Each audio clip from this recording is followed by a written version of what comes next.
Let me introduce you to Jonathan Cohen, extreme blue and whiter, spy, internet doxer, and may I add, he is a KC. And for those that don't know, that's a King's Counsel, yes, a very high level barrister.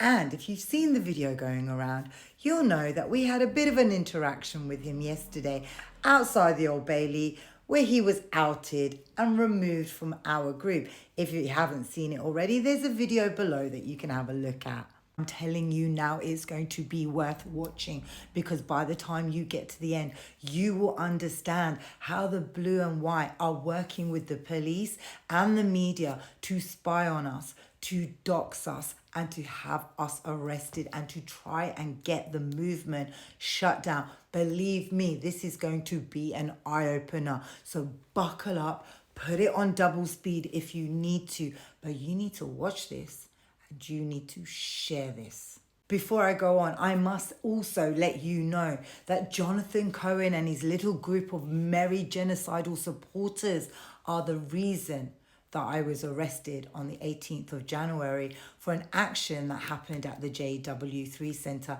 And I would not be surprised if you hear of another arrest, because I outed him again and humiliated him on the internet, which is exactly what I did at the JW3. I'm going to play a video that I made of him at the time. They blow down my door. Rain it can pour through my window, so they put me in the back the car at the station. From that point on, I reached my destination. Where the destination region at the east detention. Where I look down my pants, look up my bottom. So informer, you know, say that I'm a snowman, I go glam. I like it boom boom down. Take the man that say that I'm a snowman, stop somewhere down the lane. I like it boom boom down. Informer, you know, say that I'm a snowman, I go glam. I like it boom boom down. Take the man that say that I'm a snowman, stop somewhere down the lane. I like it boom boom down. So big on them all, they think them have more power.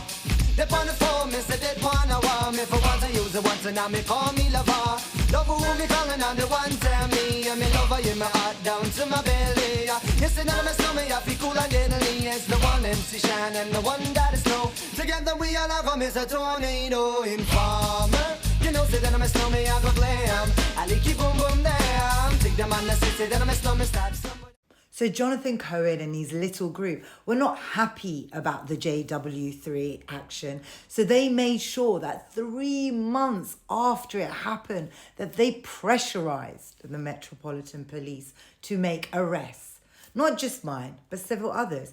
And he's also responsible for getting many other activists arrested, especially at IJAN, which is a picket that has been going on since the beginning of this genocide, run by Jewish voices against the blue and whiters. And little Cohen over there likes to pop up and get people arrested, including Jewish activists like Yael Khan and Professor Haim. Yes, he's a snitch. So let me tell you what he did outside the Old Bailey and how he worked with the police. Now, that's how I feel about it. I want you to watch the footage. I want you to see with your own eyes what went on.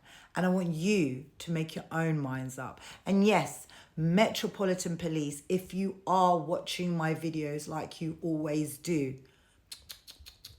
you need to stop doing this. You're becoming exposed. And if you decide that you want to take me to court, I will bring all of this up. So let's do this, because I have had enough. Firstly, it is very important to know that every time that I have seen or interacted with Cohen, the police have allowed him to be on our side. So we're usually on one side of the road, the blue and whiters will be on another side, or they'll be sectioned off. But he is always allowed to come over onto our side. The first time I noticed this was in IJAN, and he was wearing a legal observer jacket. So to anyone that doesn't know who he is, you would think he's one of ours. He's one of our legal advisors on our side. So the police always allow him to do that. Doesn't matter how much you complain, They will not move him on. So he occupies our spaces. So when I first encountered him, I noticed that he was filming us with his phone. So on a particular time at iJan, I decided to do a full-blown, you know, my videos where I'm up in their faces. So I was doing that to him. And I posted that video and an interesting fact came out. And this is where I love you guys. You guys you're so smart. Some of the stuff I find out, it's not down to me. You guys are like, oh, Annie, she's so smart. She finds out all this stuff about the blue and whiters. No, you snitch. And I love it. Anyway, so we found out about these glasses. So these are Meta recording glasses. They're like Ray-Bans.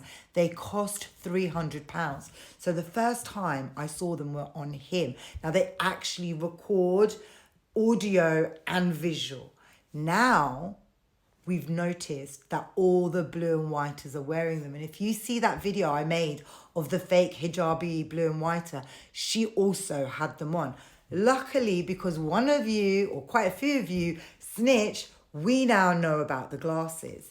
Another interesting thing is, you guys have snitched something else, and it's about this mug. Now, I can't prove it, but I've been told that a lot of these takeaway coffee mugs, they can either be recording devices, so visually like an audio recording you, and I'm going to show you some pictures of some right here while I'm talking, or they're a microphone device. There's also ones available like that. So I'm gonna put the video in of my interaction with him at the Old Bailey. Watch the way he holds the mug. So many of you clock that. You were like, why is he holding his mug like that? Not even mug, whatever you call it, yeah. Why is he holding his cup like that? Why is he like moving it in this way? Don't you think that's a recording device? So many of you have picked up on it, and I want the rest of you to watch that in the video as well. What I also want you to look at is this Asian man behind him. Now this is Wasim Youssef. If that name rings a bell, it's because he was the Muslim Pakistani brother that was beaten up by 5 police officers, 5 at least, in Bethnal Green when he was trying to raise money for Palestine. He is a lovely brother. You'll see him in East London with his car and his Palestine flag, playing music, raising money. He does so much for Palestine. So Metropolitan Police, the Bethnal Green Police, they attacked him. And the funny thing is, the officers that did it, the PC Shah, he's the one that instigated it, put him in a headlock. He got away with it. And they're taking Wasim to court. Interesting. Wonder if Jonathan Cohen knew that.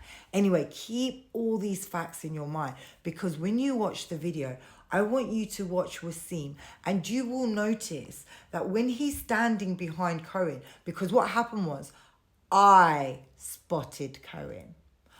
I clocked him because the police let him stand with us. He's standing there with his spyware glasses, watching everyone.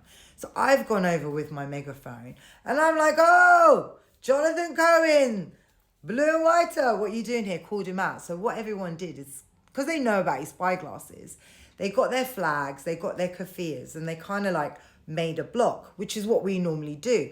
So Wasim was part of the block. But what you'll see in the video is, because we're right there on the edge of the pavement, this massive truck comes past.